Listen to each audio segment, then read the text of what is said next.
नमस्कार प्रिय विद्यार्थियों, मैं लक्ष्मीकांत शर्मा आज की इस कक्षा में आप सभी का हार्दिक अभिनंदन करता हूं, स्वागत करता हूं। दोस्तों, आज की इस कक्षा में हम अध्ययन करेंगे कक्षा 12 के अनिवार्य हिंदी हेतु निर्धारित पाठ्य पुस्तक आरोह भाग 2 से लेखक फणीश्वर नाथ रेणु द्वारा रचित पहलवान की ढोलक कहानी। तो शुरू करते हैं आज का अपना ये अध्याय। सबसे पहले चर्चा करते हैं लेखक फणीश्वर नाथ रेणु के जीवन परिचय एवं साहित्यिक परिचय पर। तो शुरू करते हैं आज की अपनी ये क्लास। फणीश्वर नाथ रेणु का जन्म सन 1921 आरोही हिंगना, जिला पूर्णिया, अररिया जो कि बिहार में पड़ता है, यहाँ पर हुआ सन 1921 को। इनकी प्रमुख रचनाओं की यदि बात करें तो मैला आंचल, परती परिकथा, दीर्घ तपा, जुलूस, कितने चौराहे जो इनके द्वारा रचित उपन्यास हैं, ठुमरी, अगिनखोर, आदिम रात्रि की महक, एक श्रावणी दोपहरी की धूप, ये इनके प्रमुख कहानी संग्रह हैं। ऋणजल, धनजल, वन तुलसी की गंध, श्रुत अश्रुत पूर्व, ये इनके संस्मरण हैं। और नेपाली क्रांति तथा रिपोर्टाज, नेपाली क्रांति कथा, ये इनका रिपोर्टाज है।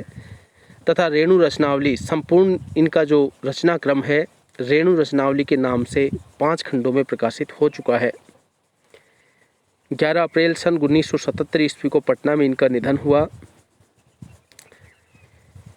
कुछ ऐसे चरित्र होते हैं जो प्राण प्रतिष्ठा पाते ही अपने सृजनहार के बंधे बंधाए नियम कानून, नीति अथवा फार्मूले को तोड़कर बाहर निकल आते हैं और अपने जीवन को अपने मन के मुताबिक गढ़ने लगते हैं।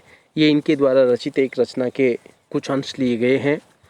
हिंदी साहित्य में आंचलिक कथाकार के रूप में, उपन्यासकार के रूप में प्रतिष्ठित कथाकार फणीश्वर नाथ रेणु का जीवन उतार चढ़ावों एवं संघर्षों से भरा हुआ था। साहित्य के अलावा विभिन्न राजनीतिक सामाजिक आंदोलनों में भी उन्होंने सक्रिय भागीदारी की। उनकी यह भागीदारी एक ओर देश के निर्माण में सक्रिय रही तो दूसरी ओर रचनात्मक साहित्य को नया तेवर देने में भी सहायक रही। 1954 में उनका बहुचर्चित आंचलिक उपन्यास मैला आंचल प्रकाशित हुआ, जिसने हिंदी उपन्यास को एक नई दिशा दी और आंचलिक उपन्यासकार के रूप में इन्हें ख्याति मिली। हिंदी जगत में आंचलिक उपन्यासों पर विमर्श, क्योंकि यहाँ पर आंचलिक उपन्यासों की यदि प्रथा की बात करें, शुरुआत की बात करें तो मैला आंचल से ही माना गया है। तो यहीं से प्रारंभ हुआ। आंचलिकता की अवधारणा ने कथा साहित्य में गांव की भाषा, संस्कृति, वहाँ के लोक जीवन को केंद्र में ला खड़ा किया। लोकगीत, लोकोक्ति, लोक संस्कृति, लोक भाषा एवं लोक नायक की इस अवधारणा ने भारी भरकम चीज एवं नायक की जगह अंचल को ही नायक बना डाला।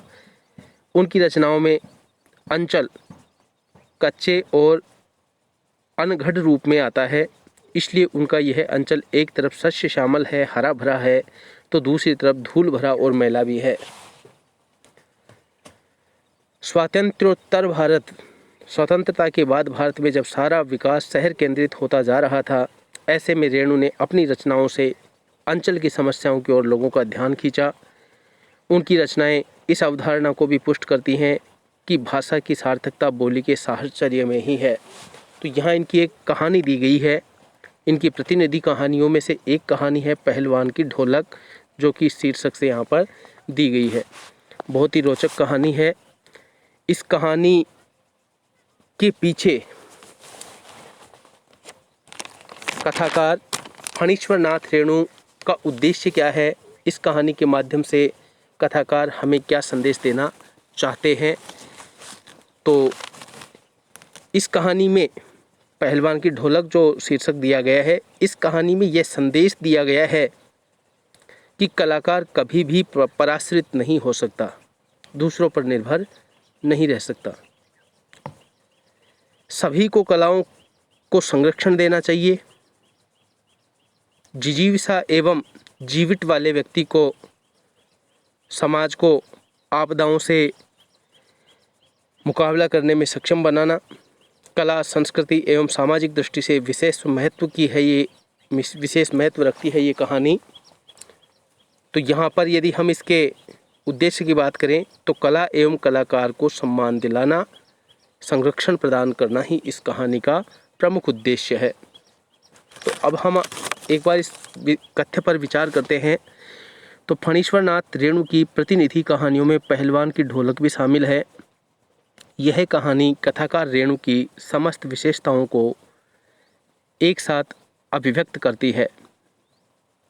रेणु की लेखनी में अपने गांव, अंचल, संस्कृति को सजीव करने की अद्भुत क्षमता है।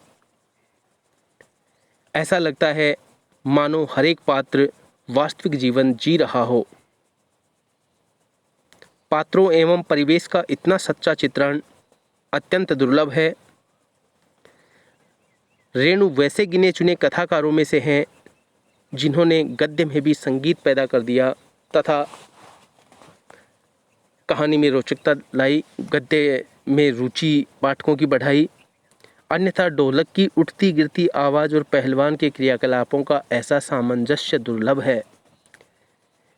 इन विशेषताओं के साथ रेणु की यह कहानी व्यवस्था के बदलने के साथ लोक कला और इसके कलाकार के अप्रासंगिक हो जाने की कहानी है। तो यहाँ पर इसी बात को लेकर के यदि हम प्रश्न करें, आपसे प्रश्न पूछा जाए कि पहलवान की ढोलक कहानी व्यवस्था के बदलने के साथ लोक कला और कलाकार के अप्रासंगिक हो जाने की कहानी है, पहलवान की ढोलक कहानी के आधार पर स्पष्ट कीजिए। तो ये प्रश्न का जवाब मैं आपको पाठ पूरा होने के बाद दूंगा, क्योंकि अभी बताऊंगा आप अभी इस कहानी से परिचित नहीं है।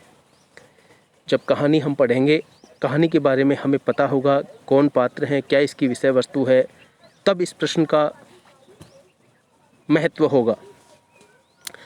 राजा साहब की जगह नए राजकुमार का आकर जम जाना सिर्फ व्यक्तिगत सत्ता परिवर्तन नहीं बल्कि ज़मीनी पुरानी व्यवस्था को पूरी तरह से उलट पुलट जाने और उस सभ्यता के नाम पर एकदम नई व्यवस्था के आरोपित हो जाने का प्रतीक है। तो यहाँ पर एक प्रश्न यहाँ से फिर बन सकता है कि यह भारत पर इंडिया के छा जाने की समस्या है। भारत पर इंडिया के छा जाने की समस्या क्या है, प्रस्तुत कहानी के आधार पर आपको स्पष्ट करें। तो धैर्य रखें, पाठ की समाप्ति तक हम इन दोनों प्रश्नों पर विचार करेंगे। जो लुट्टन पहलवान को लोक कलाकार के आसन से उठाकर पेट भरने के लिए हाय तौबा करने वाली निरीहता की भूमि पर पटक देता है, ऐसी स्थिति में गांव की गरीबी पहलवान जैसे या पहलवानी जैसे शौक को कैसे क्या पालती। फिर भी पहलवान जीवट ढोल के बोल में अपने आप को न सिर्फ जलाए रखता है बल्कि भूख व महामारी से दम तोड़ रहे गांव को मौत से लड़ने की ताकत भी देता रहता है। यहाँ से फिर एक प्रश्न बन सकता है कि पहलवान जीवट ढोल के बोल में अपने आप को न सिर्फ जलाए रखता है बल्कि पूरे गांव, महामारी से दम तोड़ रहे पूरे गांव को मौत से लड़ने की ताकत देता रहता है। कैसे? प्रस्तुत कहानी के आधार पर बताइए।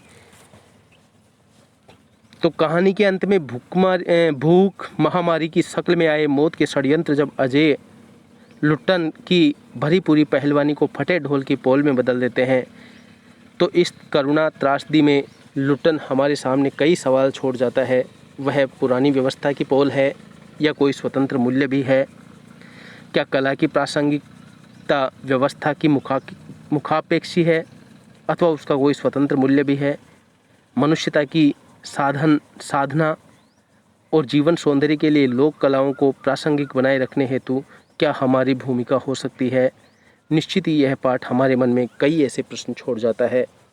तो हम इस पाठ पर यदि बात करें तो देखते हैं, सीधे हम पाठ की विषय वस्तु पर आते हैं।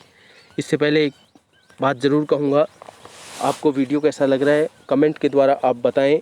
वीडियो को शेयर करें, लाइक करें और चैनल सब्सक्राइब करें। अपने साथियों को पढ़ने के लिए आमंत्रित करें। तो शुरू करते हैं आज की अपनी ये कक्षा और कहानी पहलवान की ढोलक। तो यहाँ से कहानी की जो प्रारंभ दिया गया है, इसमें पहले गांव की जो विभीषिका है, जो भयानक वातावरण है, उसका विवरण यहाँ पर दिया है लेखक ने कि जाड़े का दिन है, अमावस्या की रात है, मतलब काली अंधेरी रात, ठंडी और काली, सर्दियों का मौसम है और ठंडी काली रात है। मलेरिया और हैजे से पीड़ित गांव भरियात शिशु की तरह भयभीत शिशु की तरह थर थर काँप रहा था, क्योंकि ये दोनों बीमारियां जानलेवा बीमारियां थी। लोग मृत्यु की चपेट में आ रहे थे, जिससे सारे के सारे गांव में भय व्याप्त हो गया था और सभी भयभीत शिशु की भांति काँप रहे थे। पुरानी और उजड़ी बांस फूस की झोपड़ियों में से अंधकार और सन्नाटे का सम्मिलित साम्राज्य, अंधेरा और निस्तब्धता। टूटी फूटी झोपड़ियों से हवा के सन्नाटे डरावनी आवाज़ें निकाल रहा है। चारों तरफ स्तब्धता है, सिर्फ हवा के झोंकों की आवाज़ है। अंधेरी रात चुपचाप आंसू बहा रही थी। देखिए यहाँ पर आप बात करें, अंधेरी रात चुपचाप आंसू बहा रही थी, तो यहाँ पर हम ले तो शब्द शक्ति की यदि बात करें, इसमें लक्षणा शब्द शक्ति का प्रयोग हुआ है। लक्षणा शब्द शक्ति क्यों है? क्योंकि अंधेरी रात नहीं बहा रही थी, अंधेरी रात की विभीषिका ने लोगों को इतना डरा दिया था, लोगों ने मौत का साक्षात्कार कर लिया था कि लोग रो रहे थे। तो यहाँ पर ये बात करें कि अंधेरी रात को आंसू बहाते क्यों बताया गया है, यहाँ पर अंधेरी रात को चुपचाप आंसू बहाते क्यों बताया गया है, तो इसका जवाब आप दे सकते हैं। अंधेरी रात में महामारी के प्रकोप से गांव के सभी लोग अतीव दुखी थे। अपने परिजनों की मौत से वे चुपचाप सिसकियां ले रहे थे। उस समय यही लगता था मानो अंधेरी रात भी ओस कणों के रूप में आंसू बहा रही है। यहाँ पर ये बात लेखक यहाँ पर स्पष्ट करना चाह रहा है। तो निस्तब्धता करुण सिसकियों और आहों को बलपूर्वक अपने हृदय में ही दबाने की चेष्टा कर रही थी। आकाश में तारे चमक रहे थे, पृथ्वी पर कहीं प्रकाश का नाम नहीं। आकाश से टूटकर कोई यदि भावुक तारा पृथ्वी पर जाना भी चाहता है तो उसकी ज्योति और शक्ति रास्ते में ही शेष हो जाती, समाप्त हो जाती थी। अन्य सारे तारे उसकी भावुकता और असफलता पर खिलखिलाकर हंस पड़ते। यानी रात के समय आसमान में टिमटिमाने वाले तारों को देखकर लेखक ने ऐसा प्राकृतिक या प्रकृति का वर्णन प्रस्तुत किया है। सियारों का क्रंदन और पेचक की डरावनी आवाज़। पेचक यहाँ पर एक शब्द दिया गया है जिसका अर्थ होता है उल्लू। रात के समय सियारों का क्रंदन, रोना, चिल्लाना और उल्लू की डरावनी आवाज़ कभी कभी निस्तब्धता को अवश्य भंग कर देती थी।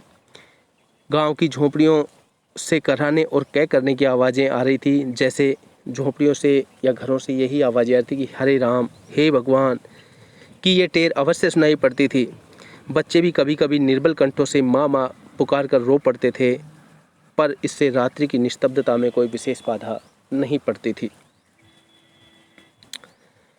कुत्तों में परिस्थिति को तोड़ने की एक विशेष बुद्धि होती है। वे दिन भर राख के घूरों पर, घूरों का मतलब होता है ढेर, तो दिन भर राख के घूरों पर गठरी की तरह सिकुड़कर मन मारकर पड़े रहते थे। संध्या या गंभीर रात्रि को सब मिलकर के एक साथ रोते थे। यानी रात्रि की विभीषिका को तोड़ने में कुत्तों में एक विशेष बुद्धि होती है, सभी मिलकर के एक साथ चिल्लाना शुरू कर देते हैं। रात्रि अपनी भीषणताओं के साथ चलती रहती, उसकी सारी भीषणता को ताल ठोककर ललकारती रहती थी। सिर्फ पहलवान की ढोलक रात्रि अपना भीषण खेल जारी रख रही थी, लेकिन इस भीषण निस्तब्धता को तोड़ रही थी सिर्फ पहलवान की ढोलक। संध्या से लेकर प्रातःकाल तक एक ही गति से बजती रहती, चटधा गिड़धा, चटधा गिड़धा। यानी इस चटधा गिड़धा जो कि पहले परिचय के अंतर्गत बात आई कि फणीश्वर नाथ रेणु उन चंद गिने चुने साहित्यकारों में से एक हैं जिन्होंने गद्य में भी संगीत पैदा कर दिया।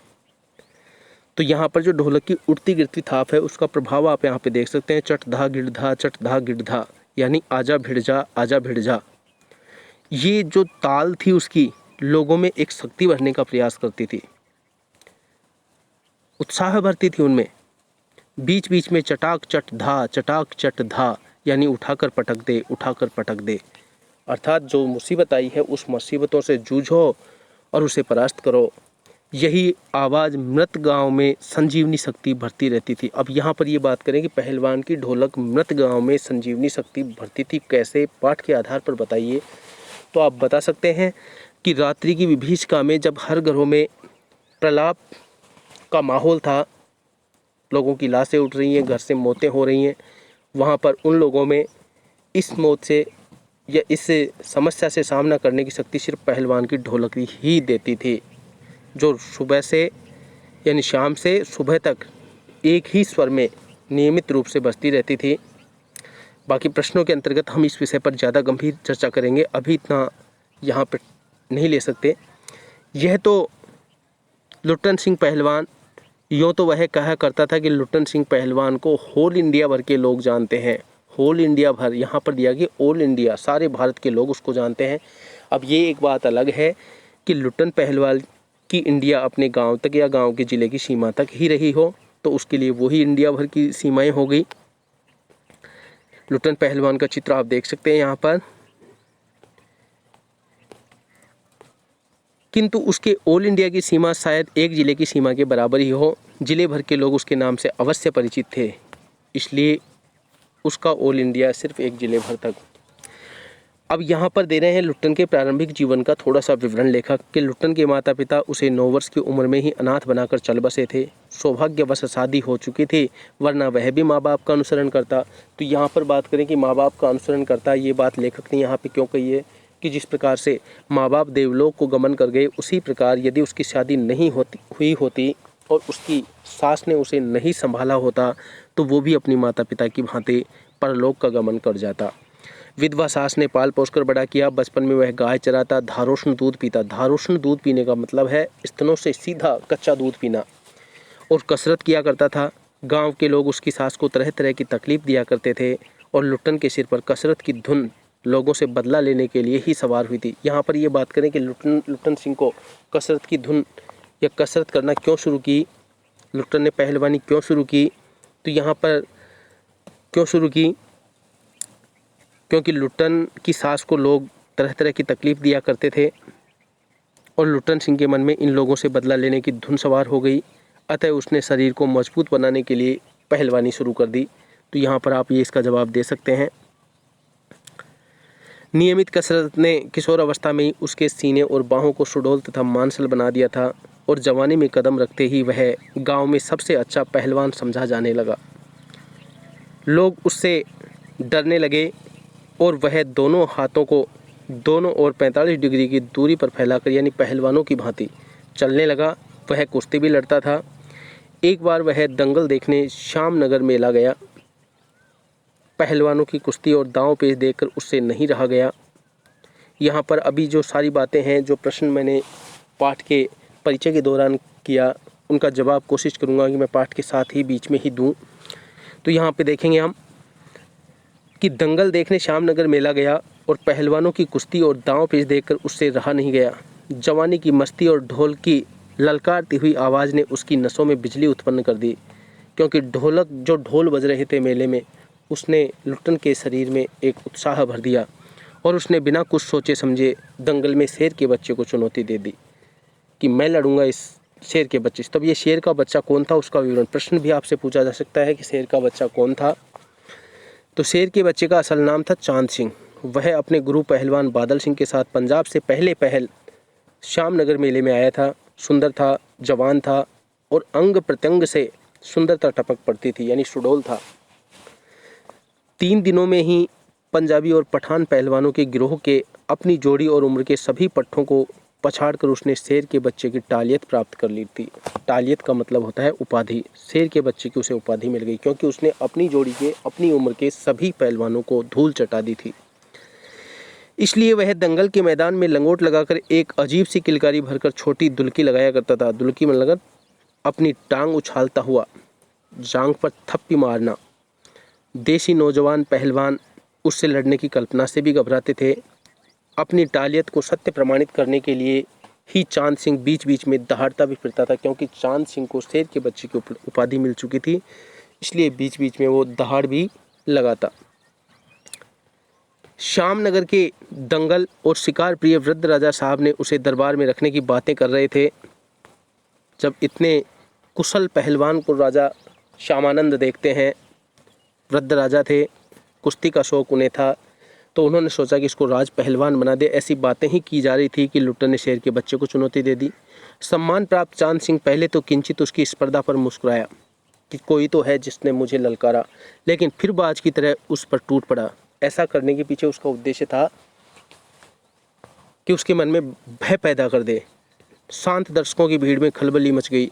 पागल है, ए मरा, पर वाह रे बहादुर, लोग कह रहे थे, भीड़ थी, भीड़ के अलग अलग मत थे। कोई कहता कि ये लुट्टन सिंह पागल है, अभी मरेगा इस चांद सिंह के हाथों। पर कुछ कह रहे थे कि वाह रे बहादुर, लुट्टन बड़ी सफाई से आक्रमण को संभाल कर निकाल करके उठ खड़ा हुआ और पैंतरा दिखाने लगा। राजा साहब ने कुश्ती बंद करवाकर लुट्टन को अपने पास बुलाया और समझाया और अंत में उसकी हिम्मत की प्रशंसा करते हुए 10 रुपये का नोट देकर कहने लगे, जाओ मेला देख करके घर जाओ। क्योंकि राजा श्यामानंद को ये पता था कि ये लुट्टन पहलवान चांद सिंह को नहीं जीत सकेगा और इसको कोई नुकसान हो सकता है, इसलिए वो उसको खूब समझाते हैं। लेकिन लुट्टन पहलवान समझने वाले नहीं थे। लुट्टन सिंह क्या कहता है, गिड़गिड़ाता है अपने राजा के सम्मुख कि नहीं सरकार, हम लड़ेंगे, हुक्म हो सरकार, आदेश दीजिए मालिक आप। तो राजा ने कहा, तुम पागल हो, जाओ यहाँ से।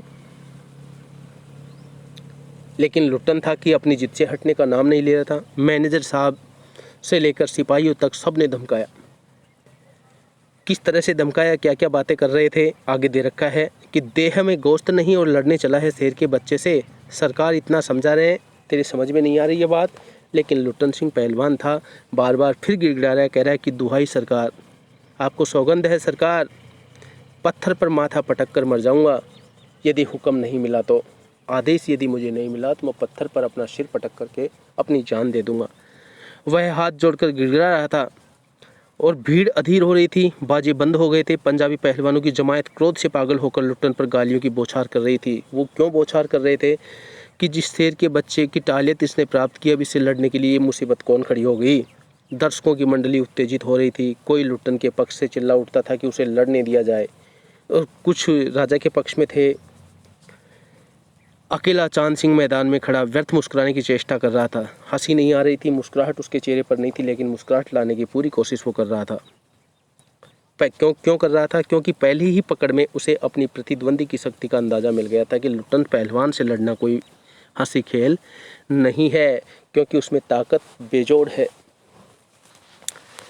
विवश होकर राजा साहब ने आज्ञा दे दी कि लड़ने दो। बाजे बजने लगे, दर्शकों में फिर उत्तेजना फैली, कोलाहल बढ़ गया और मेले के दुकानदार दुकान बंद करके दौड़े। चांद सिंह की जोड़ी चांद की कुश्ती हो रही है और जैसे ही मेले में ये बात सबको पता चलती है, सभी वहाँ पे आ जाते हैं। ढोल वहाँ पे बज रहे थे, चट धा गिड़धा, चट धा गिड़धा। भरी आवाज़ में एक ढोल जो अब तक चुप था वो बोलने लगा। क्या बोलने लगा कि ढाक दिना, ढाक दिना, ढाक दिना। ये बोला कि ढाक दिना, ढाक दिना, ढाक दिना, अर्थात वाह रे पट्टे, वाह पट्टे, वाह पट्टे। लुट्टन को चांद ने कसकर दबा लिया तो भीड़ उसको देख करके प्रतिक्रिया व्यक्त कर गया। दर्शकों ने तालियां बजाई, हलवा हो जाएगा हलवा, हंसी खेल नहीं है, शेर का बच्चा है बच्चू। लेकिन चट धा गिड़धा, चट धा गिड़धा, मत डरना, मत डरना, मत डरना, एक ढोल ये बार बार पुकार रहा था। लुट्टन की गर्दन पर केहूनी डाल करके चांद सिंह चित करने की कोशिश कर रहा था। तो वहीं दफनादे बहादुर बादल सिंह ने अपने शिष्य को उत्तेजित कर रहा था। लुट्टन की आंखें बाहर निकल रही थी, उसकी छाती फटने फटने को हो रही थी। राजमत और बहुमत चांद के पक्ष में था। यहाँ पर देखिए एक बात कि राजमत और बहुमत, राजमत का मतलब है राजा किसके पक्ष में थे, चांद सिंह के पक्ष में। बहुमत जनता, वहाँ पर जो ज़्यादा दर्शक थे वो सभी चांद सिंह के पक्ष में थे, क्योंकि चांद सिंह ने अपनी उम्र के सभी पट्टों को पछाड़ दिया था, हरा दिया था। इसलिए राजमत और बहुमत दोनों चांद के पक्ष में थे। सभी चांद को शाबाशियाँ दे रहे थे। लुट्टन के पक्ष में सिर्फ ढोलक की आवाज़ थी और जिसकी ताल पर वह अपनी शक्ति और दांव पेच की परीक्षा ले रहा था, अपनी हिम्मत को बढ़ा रहा था। अचानक ढोल की एक पतली आवाज़ सुनाई पड़ी और वो पतली आवाज़ क्या बोलती है, ढाक दिना तिरकिट दिना, ढाक दिना तिरकिट दिना। अर्थात लुट्टन को स्पष्ट सुनाई पड़ा कि ढोल कह रहा था, दाव काटो बाहर हो जाओ, दाव काटो बाहर हो जाओ। और लोगों के आश्चर्य की सीमा नहीं रही। लुट्टन दाव काट करके निकला और तुरंत लपक करके उसने चांद सिंह की गर्दन पकड़ ली। फिर क्या था, भीड़ की तरफ से दूसरी भीड़ तुरंत अपना मत बदल लेती है कि वाह रे मिट्टी के शेर, अच्छा बाहर निकल आया है। इसलिए तो जनमत बदल रहा था कि जो लोग अब तक चांद सिंह के पक्ष में थे वे सभी अब लुट्टन के पक्ष में हो रहे थे। तो देखिए क्या कहते हैं, मोटी और भोंडी आवाज़ वाला ढोल एक चुप अचानक से बज उठा, चटाक चट धा, उठाकर पटक दे। लुट्टन ने चालाकी से दाव और जोर लगाकर चांद को जमीन पर दे मारा। धिना धिना धिक धिना, अर्थात चित करो। ये ढोल की आवाज़ है और यही उसकी विशेषता है लेखक की कि किस प्रकार से इन्होंने गद्य में अपनी एक विशेष प्रतिभा यहाँ पर दिखाई है, विशेष प्रभाव जमाने का प्रयास किया है। लुट्टन ने अंतिम जोर लगाया और चांद सिंह चारों खाने चित हो रहा। धा गिड़गिड़ कि वाह बहादुर। ये सब ढोलक की आवाज़ है और ढोलक को ही लुट्टन पहलवान अपना गुरु मानता था। जनता यह स्थिति नहीं कर सकी कि किसकी जय ध्वनि की जाए, राजा की जय ध्वनि करें या लुट्टन की जय ध्वनि करें। इसलिए सब ने अपनी अपनी इच्छा के अनुसार, किसी ने माँ दुर्गा की, किसी ने महावीर स्वामी जी की, किसी ने राजा श्यामानंद की, जिसके मन में जो था सबने अपने अपने हिसाब से जय की और अंत में सम्मिलित जैसे सारा आकाश गूंज उठा। विजयी लुट्टन कूदता फांदता ताल ठोकता सबसे पहले बाजे वालों की ओर दौड़ा और ढोलों को श्रद्धापूर्वक प्रणाम किया। फिर दौड़कर उसने राजा साहब को गोद में उठा लिया। राजा साहब के कीमती कपड़े मिट्टी में सन गए। मैनेजर साहब ने आपत्ति की कि हैं अरे, किंतु राजा साहब ने स्वयं उसे छाती से लगाकर गदगद होकर कहा कि जीते रहो बहादुर, तुमने मिट्टी की लाज रख ली। पंजाबी पहलवानों की जमायत चांद सिंह की आंखें पहुंच रही थी। लुट्टन को राजा साहब ने पुरस्कृत नहीं किया बल्कि अपने दरबार में सदा के लिए रख लिया। राज पहलवान का पद उसे मिल गया। तब लुट्टन राज पहलवान हो गया और राजा साहब उसे लुट्टन सिंह कह करके पुकारने लगे। राज पंडितों ने मुंह बिचकाया कि हुजूर जाति का ये नीच है और फिर इसको आप सिंह कह रहे हैं, सिंह। मैनेजर साहब क्षत्रिय थे, क्लीन शेव्ड, चेहरे को संकुचित करते हुए अपनी शक्ति लगाकर नाक के बाल उखाड़ रहे थे। चुटकी से अत्याचारी बाल को रगड़ते हुए बोले कि हाँ सरकार, ये अन्याय है कि इसकी जाति उच्च नहीं है, फिर भी आप इसको शेर कह रहे हैं, सिंह कह रहे हैं। उसको शायद ये बात पसंद नहीं थी। तो यहाँ पर राजा ने क्या कहा, देखिए, राजा साहब ने मुस्कुराते हुए सिर्फ इतना ही कहा कि उसने क्षत्रिय का काम किया है। तो यहाँ पर लें कि उसने क्षत्रिय का काम किया है, इस कथन का क्या आशय है यहाँ पर राजा साहब के इस कथन का। तो इस कथन का हम यहाँ पर आशय लगा सकते हैं कि लुट्टन ने दंगल में पंजाब के शक्तिशाली पहलवान चांद सिंह को चित कर दिया था और जाति से क्षत्रिय न होने पर भी लुट्टन ने दंगल में क्षत्रियों के समान शक्ति का प्रदर्शन किया था और राज्य के मान सम्मान को बढ़ाया था। इसलिए राजा श्यामानंद ने उसे सिंह की उपाधि लुट्टन सिंह के नाम से उसको संबोधन किया। उसी दिन से लुट्टन सिंह पहलवान की कीर्ति दूर दूर तक फैल गई। पौष्टिक भोजन और व्यायाम तथा राजा साहब की स्नेह दृष्टि ने उसकी प्रसिद्धि में चार चांद लगा दिए। कुछ वर्षों में ही उसने एक एक करके सभी नामी पहलवानों को मिट्टी सूंघाकर आसमान दिखा दिया। काला खां के संबंध में एक बात यह मशहूर थी कि वह जो ही लंगोट लगाकर आली कह करके अपने प्रतिद्वंदी पर टूटता है, प्रतिद्वंदी पहलवान को लकवा मार जाता है। लेकिन लुट्टन पहलवान ने उसको भी पटक कर, उसको भी पछाड़ कर लोगों के इस भ्रम को दूर कर दिया।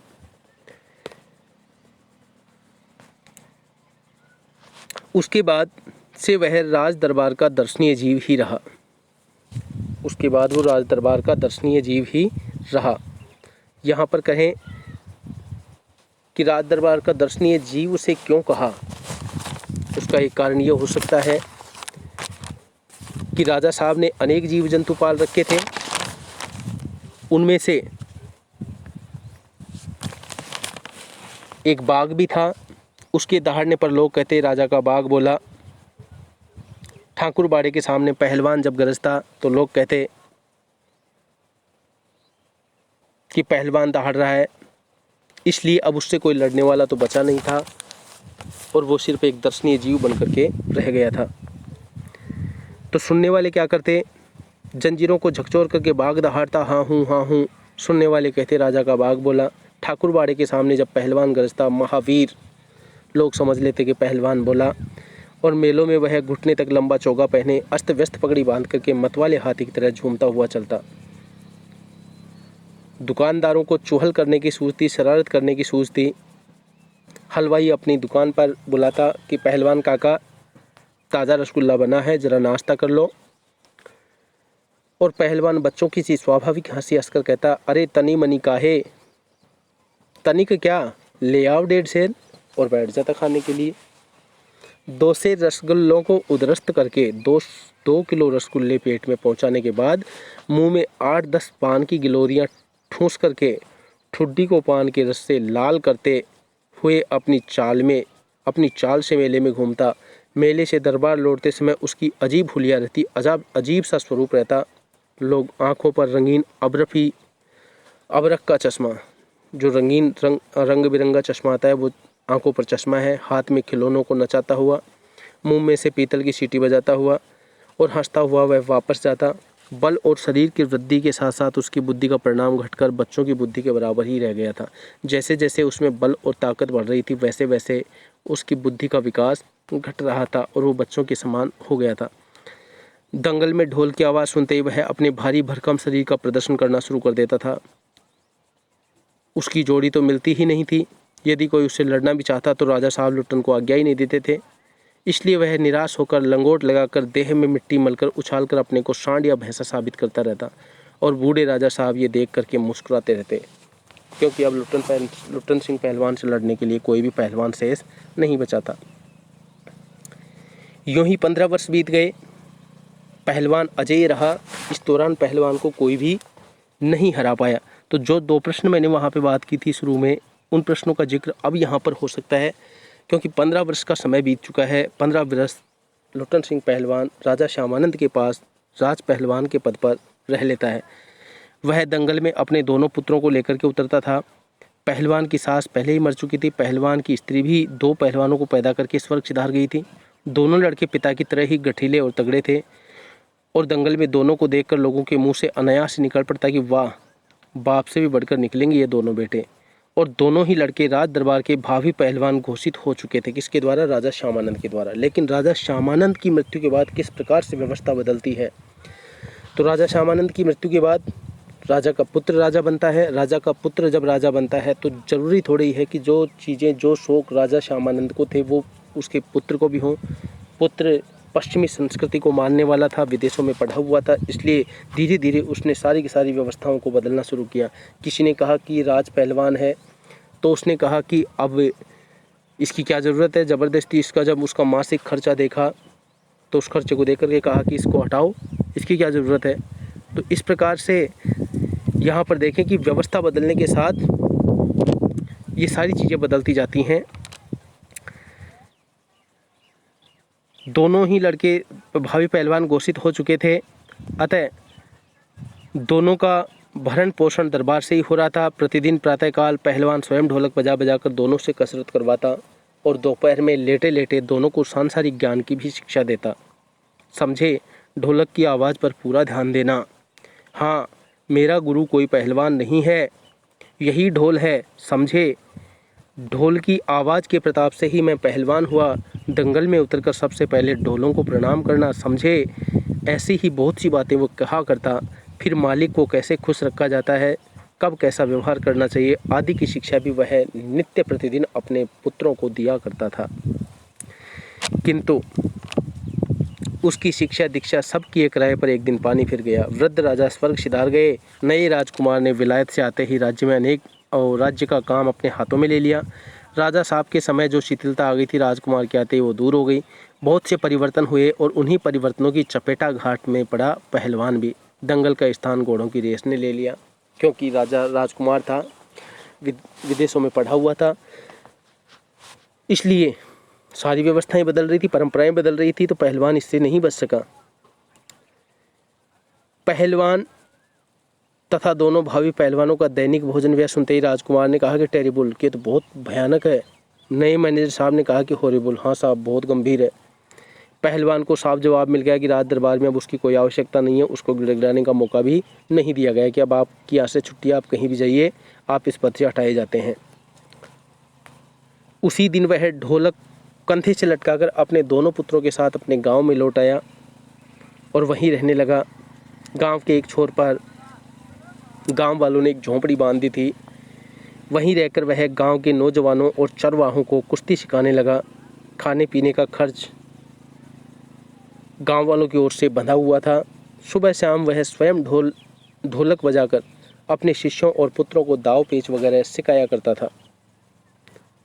लेकिन इतनी मेहनत और व्यायाम के लिए पौष्टिक भोजन की भी आवश्यकता होती है।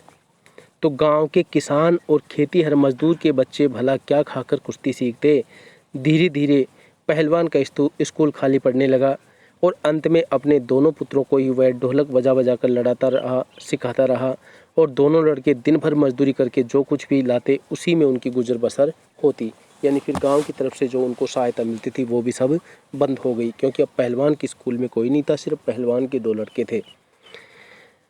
यहाँ पे देखते हैं जो प्रारंभ में बीमारी का दृश्य दिखाया वो अंत में फिर एक बार यहाँ पे दिखाया कि अकस्मात गांव पर यह वज्रपात हुआ।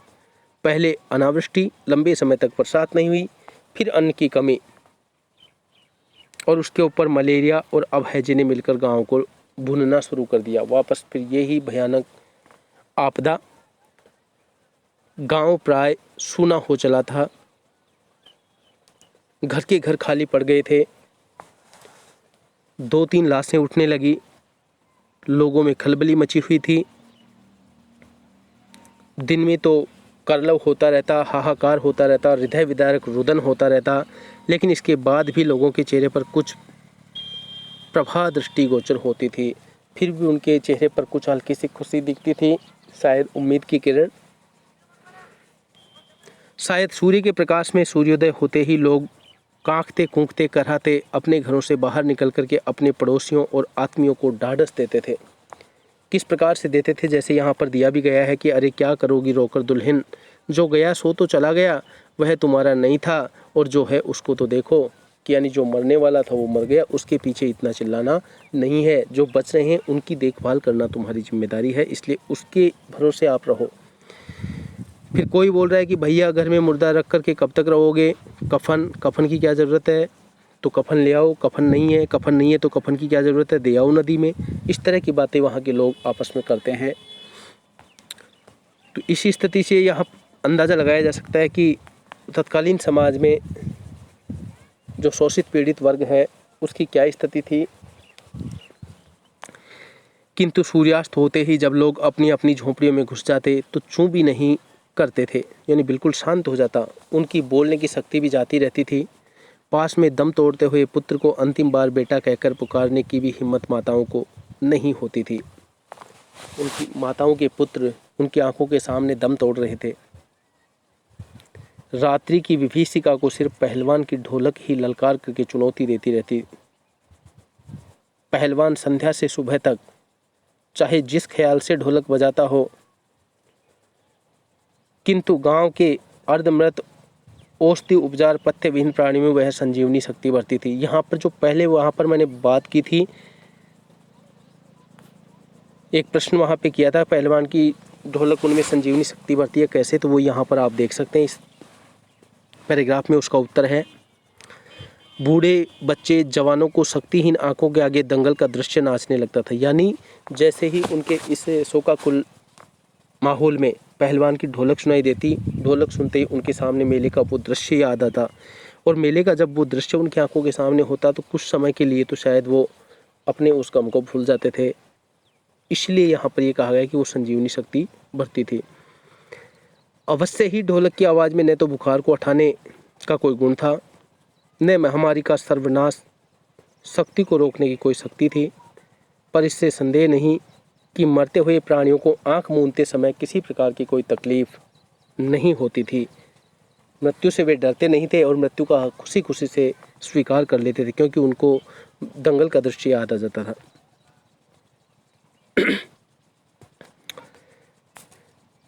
जिस दिन पहलवान के दोनों बेटे क्रूर काल की चपेटाघात में पड़े, ऐसा ही ये वेदना से छटपटाते हुए दोनों ने कहा था कि बाबा उठा पटक दो वाला ताल बजाओ। पहलवान के दोनों बेटे भी इस बीमारी की चपेटाघात में पड़ते हैं। चटाक चढ़धा सारी रात ढोलक पीटता रहा पहलवान। बीच बीच में पहलवान की भाषा में उत्साहित भी करता था कि मारो बहादुर मारो। प्रातःकाल उसने देखा कि उसके दोनों बच्चे जमीन पर निष्पंद पड़े हैं। निष्पंद मतलब यहाँ पर है निष्क्रिय, अर्थात दोनों बच्चे मृत्यु की चपेट में आ गए थे। दोनों पेट के बल पड़े हुए थे, एक ने दांत से थोड़ी मिट्टी खोद ली थी। एक लंबी सांस लेकर पहलवान ने मुस्कुराने की चेष्टा की कि दोनों बहादुर गिर पड़े। उस दिन पहलवान ने राजा श्यामानंद की दी हुई रेशमी जंघिया पहन ली, जो राजा श्यामानंद ने उसके दंगल में विजयी होने पर उसको दी थी। सारे शरीर पर मिट्टी मल करके थोड़ी कसरत भी की पहलवान ने। फिर दोनों पुत्रों को कंधों पर लाद करके नदी में बहाया। लोगों ने सुना तो दंग रह गए। कितने ही लोगों की हिम्मत टूट गई। पहलवान के इस प्रकार से इस कार्य को देख करके बहुत से लोगों की हिम्मत टूट गई। लेकिन किंतु रात में फिर पहलवान की ढोलक की आवाज़ प्रतिदिन की भांति सुनाई पड़ी। लोगों की हिम्मत दुगनी बढ़ गई। कैसे बढ़ गई? किसी के घर में तो फिर भी अभी एक एक और बच रहे थे, लेकिन इसके तो 2 पुत्र थे। बीवी पहले मर चुकी थी, 2 पुत्र थे वो भी मर गए, और उसके बाद भी पहलवान टूटा नहीं है। तो लोगों में एक अजीब, एक दुगनी शक्ति उनमें आ जाती है। संतप्त दुखी माता पिताओं ने कहा कि दोनों पहलवान बेटे मर गए, पर पहलवान की हिम्मत तो देखो, 1.5 हाथ का कलेजा है। अब यहाँ पर हम बात करें कि 1.5 हाथ का कलेजा, क्या आशय है इस कथन का? क्या कहना चाहते हैं यहाँ पे 1.5 हाथ का कलेजा कह करके? तो यहाँ इसका मतलब है कि पहलवान काफ़ी साहसी था। दोनों बेटों की अचानक मौत हो गई थी, और ये मौत हो जाने पर भी वह लोगों के साहस में वृद्धि करता रहता था। अपने बेटों को अकेले दफनाया था नदी में। इसी से उसे 1.5 हाथ का कलेजा रखने वाला बताया गया कि वो समस्या से टूटा नहीं, बल्कि उत्साह के साथ उसने इस प्रकृति के प्रकोप को सहन कर लिया। 4-5 दिनों के बाद एक रात को ढोलक की आवाज़ नहीं सुनाई पड़ी, ढोलक नहीं बोली।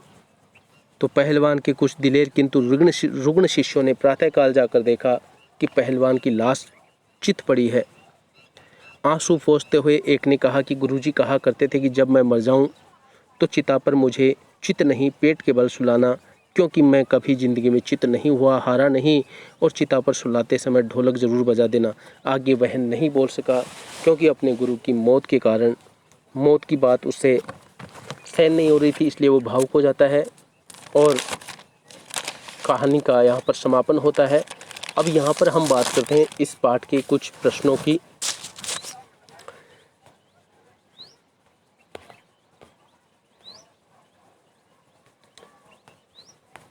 प्रश्नों में बात करें तो कुश्ती के समय ढोल की आवाज़ और लुट्टन के दाव पेच में क्या तालमेल था? पाठ में आए ध्वन्यात्मक शब्दों और ढोलक की आवाज़ आपके मन में कैसी ध्वनि पैदा करती है? इसे अपने शब्दों में दे सकते हैं आप उत्तर, इसमें ज़्यादा वो नहीं है। कहानी में किस मोड़ पर लुट्टन के जीवन में क्या क्या परिवर्तन आए आप बता सकते हैं। हम कुछ अन्य प्रश्नों की बात करते हैं इसमें कि पहलवान की ढोलक कहानी के प्रारंभ में प्राकृतिक वातावरण का कैसा चित्रण यहाँ पर किया गया है। तो आप इसमें देख सकते हैं कि जो कहानी का प्रारंभ होता है वहाँ पर बताया गया है कि गांव में फैले मलेरिया और हैजे के कारण लोगों की स्थिति भयंकर खराब हो रही थी। प्राकृतिक वातावरण का चित्रण ऐसा ही किया गया कि घनी रात केवल ओस के कणों के रूप में आंसू बहाती रहती है, सब ओर सन्नाटा छाया हुआ है। शियारों का क्रंदन और उल्लुओं की डरावनी आवाज़ें, कुत्तों का भौंकना, ये सभी वर्णन प्रारंभ में किया गया है। अब यहाँ पर लें कि लुट्टन के बचपन और किशोर अवस्था का वर्णन हमें करना है तो क्या करें। बचपन की बात करें तो जब लुट्टन 9 वर्ष का था उसके माता पिता की मृत्यु हो गई। विधवा सास ने उसे पाल पोस कर बड़ा किया। बचपन में वह गायें चराता, धारोष्ण दूध पीता और कसरत किया करता था, और नियमित कसरत से किशोर अवस्था में ही उसका सीना और बाहें सुडौल तथा मांसल बन गई थी।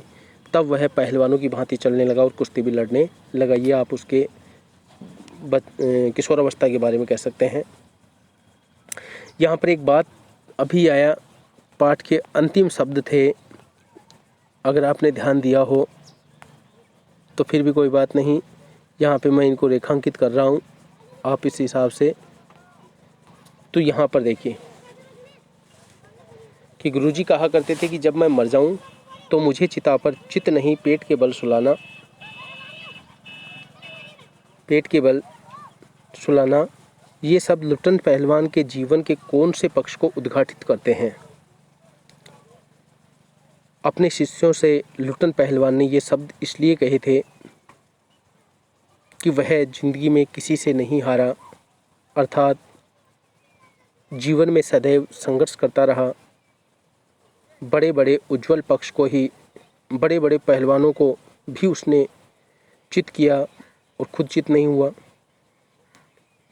अतः उसके ये शब्द अपने गौरव से युक्त जीवन के उज्जवल पक्ष को ही उद्घाटित करने वाले थे, जो कि एक शिष्य द्वारा उसकी मृत्यु पर कहे गए थे।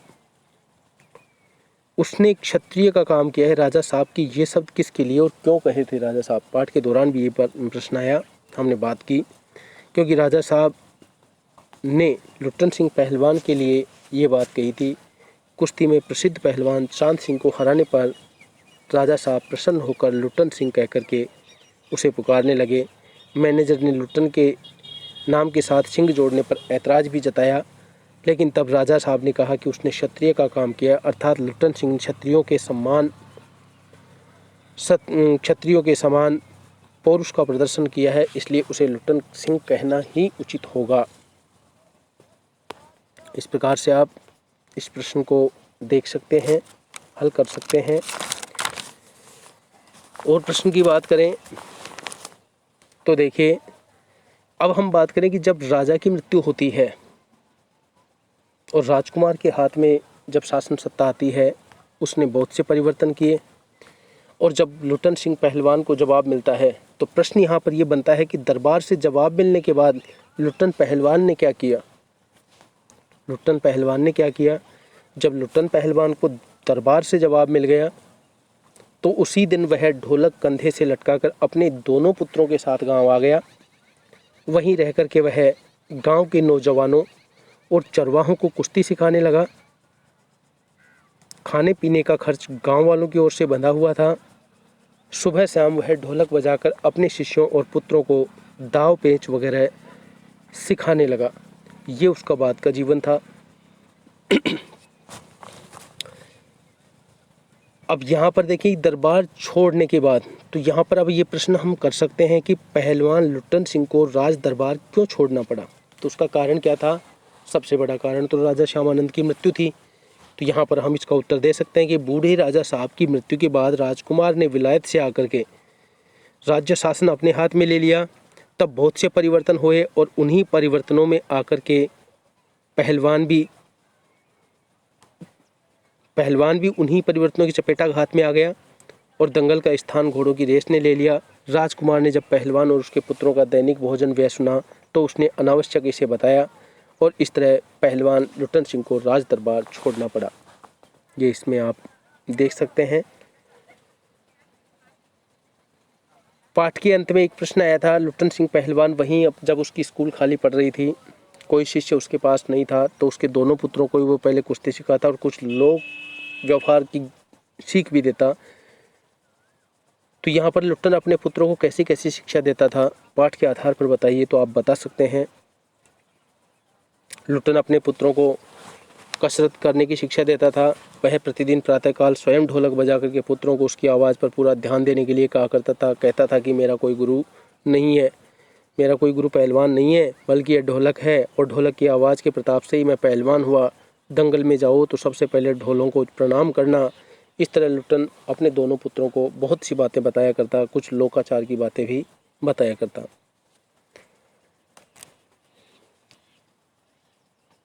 राजा साहब ने कुश्ती बंद करवाकर लुट्टन को जब अपने पास बुलाया और समझाया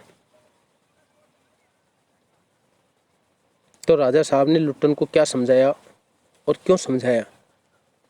जब लुट्टन पहलवान चांद सिंह को ललकारता है तो राजा कुश्ती बीच में रुकवाता है और अपने पास बुलाता है, समझाता है, 10 रुपये दे करके कहता है कि जाओ। क्या समझाता है वहाँ पर? राजा साहब ने लुट्टन को समझाया कि तुम हिम्मत वाले युवा हो, तुम्हारी हिम्मत की दावत देनी पड़ेगी, परंतु शेर के बच्चे से लड़ना तुम्हारे बस की बात नहीं है। तुम इसे चुनौती देकर पागल मत बनो। 10 रुपये का नोट लेकर मेला देखो और घर चले जाओ, इसी में तुम्हारी भलाई है। राजा साहब लुट्टन को चांद सिंह के समक्ष कमज़ोर समझ रहे थे और उसकी हार निश्चित मान रहे थे। इसी कारण उन्होंने लुटन सिंह को बहुत समझाया। इस प्रकार से आप इन प्रश्नों को हल कर सकते हैं। तो मुझे पूरा विश्वास है कि आपको इस पाठ में किसी प्रकार की कोई समस्या का सामना नहीं करना पड़ा होगा। फिर भी जो पाठ्य पुस्तक के प्रश्न हैं, यदि आपकी इच्छा हो तो मैं इनको भी क्लियर करवा देता हूँ। देख लेते हैं एक बार। तीसरा प्रश्न यहाँ पर दे रखा है, पहलवान लुटन पहलवान ने ऐसा क्यों कहा होगा कि मेरा गुरु कोई पहलवान नहीं है, यही ढोल है। क्योंकि लुटन ने किसी उस्ताद या गुरु से कुश्ती के दांवपेच नहीं सीखे थे। उसे कुश्ती करते समय ढोल की ध्वनि और उसकी उत्तेजना और संघर्ष करने की प्रेरणा मिलती थी। चांद सिंह पहलवान के साथ जब कुश्ती लड़ रहा था, उस समय भी ढोल की ध्वनि ही उसको दांवपेच बता रही थी, इसलिए उसने ऐसा कहा। चौथा प्रश्न देखिए, गांव में महामारी फैलने और अपने बेटों के देहांत के बावजूद लुटन पहलवान का ढोल क्यों बजता रहा। यहाँ पर आप देख सकते हैं प्रश्न कि लुटन पहलवान ढोल को अपना गुरु और संघर्ष करने की शक्ति देने वाला मानता था। ढोल की ध्वनि से उसमें साहस और उत्तेजना का संचार होता था। वह मानता था कि ढोल न केवल उसे अपितु औरों को भी उत्साह देता है, सन्नाटे में जीवंतता का संचार करता है। इसी कारण गांव में महामारी फैलने और अपने बेटों के देहांत के बावजूद भी वह रात के सन्नाटे को तोड़ने तथा लोगों के साथ ही अपने जीवन में हिम्मत बनाए रखने के लिए ढोल बजाता रहता है। ढोलक की आवाज़ का पूरे गांव पर क्या असर होता था, ये प्रश्न आपके लिए इम्पोर्टेंट है, महत्वपूर्ण है। आप इस प्रश्न का उत्तर बहुत ही सुंदर तरीके से दे सकते हैं कि महामारी फैलने तथा कई लोगों की मौत होने से गांव का वातावरण निराशा और वेदना से भर गया था। रात के समय गांव में सन्नाटा और भय बना रहता था। ढोलक की आवाज़ रात में उस सन्नाटे और भय को कम करती थी और महामारी से पीड़ित लोगों को ढोलक की ध्वनि से संघर्ष करने की शक्ति एवं उत्तेजना मिलती थी। तब उस आवाज़ को सुनते ही बूढ़े बच्चे जवान सभी की आंखों के सामने दंगल का दृश्य और पहलवान का जोश साकार हो जाता था। इससे वे मौत का सामना सहर्ष कर लेते थे। इस प्रकार ढोलक की आवाज़ का पूरे गांव पर अत्यधिक प्रेरणादायी असर होता था। और इस प्रकार से आप इस प्रश्न का जवाब दे सकते हैं। छठा प्रश्न यहाँ पे देखा है, महामारी फैलने के बाद गांव में सूर्योदय और सूर्यास्त के दृश्य में क्या अंतर होता था।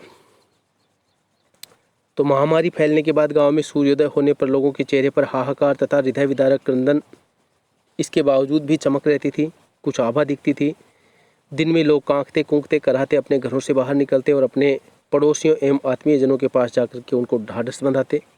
इस प्रकार दिन के शोकाकुल वातावरण में भी जीवन का उत्साह बना रहता। सूर्यास्त होने की यदि बात करें तो लोग अपने अपनी झोंपड़ियों में घुस जाते और चूँ भी नहीं करते थे, मानो उनकी बोलने की शक्ति ही जाती रही थी। माताएं पास में दम तोड़ते पुत्रों को अंतिम बार बेटा भी नहीं कह पाती थी और रात्रि में पूरे गांव में सन्नाटा एवं भय का वातावरण बना रहता था। तो इस प्रकार से आप रात की विभीषिका का कर सकते थे। कुश्ती या दंगल पहले लोगों और राजाओं का प्रिय शौक हुआ करता था। पहलवानों को राजा एवं लोगों के द्वारा विशेष सम्मान दिया जाता था। ऐसी स्थिति अब क्यों नहीं है। यहाँ पर ये प्रश्न आपसे अगर पूछा जाए कि ऐसी स्थिति अब क्यों नहीं है, अब पहले की तरह न कोई राजा रहे हैं और न कोई रियासत रही है। अब मनोरंजन के अनेक साधन हो गए हैं, नए नए खेल होने लगे हैं। कुश्ती के दंगलों के प्रति लोगों की रुचि घट गई है और इन्हीं कारणों से अब पहले वाली स्थिति नहीं रह गई है। दूसरा इसमें दिया गया कि इसकी जगह अब किन खेलों ने ले ली है, यानी कुश्ती की जैसे जो देसी खेल थे उनकी जगह अब किन खेलों ने ले ली। तो अब इन खेलों की जगह पर वेट लिफ्टिंग, चक्का throw, badminton, hockey, football, cricket, ऐसे कई खेल हैं जिन्होंने इन खेलों का स्थान ले लिया। कुश्ती को फिर से प्रिय खेल बनाने के लिए क्या क्या कार्य किए जा सकते हैं। यहाँ पर देखिए, कुश्ती को वापस पुनः प्रिय खेल बनाने के लिए तो सबसे पहले इसमें आप कर सकते हैं कि ग्रामीण क्षेत्रों में कुश्ती को बढ़ावा दिया जाना चाहिए। पंचायत को इस कार्य के लिए आर्थिक सहायता उपलब्ध करानी चाहिए। कुश्ती के लिए नए साधन उपलब्ध करवाए जाने चाहिए। तभी पहलवानों को सम्मान और पुरस्कार दिया जाना चाहिए, नौकरी आदि दी जानी चाहिए। तभी हम इसको लोकप्रिय बना सकते हैं। इस प्रकार से आप इस पाठ को समझ सकते हैं। तो मुझे पूरा विश्वास है कि इस पाठ में आपको कहीं किसी प्रकार की कोई समस्या नहीं रही होगी। और इन्हीं शुभकामनाओं के साथ मैं लक्ष्मीकांत शर्मा आज की इस कक्षा से आपसे विदा लेता हूँ। मिलता हूँ फिर एक नई कक्षा में एक नए लेखक के साथ, एक नई रचना के साथ। तब तक के लिए मेरी हार्दिक शुभकामनाएं आप सभी के लिए। आपका दिन मंगलमय हो। धन्यवाद।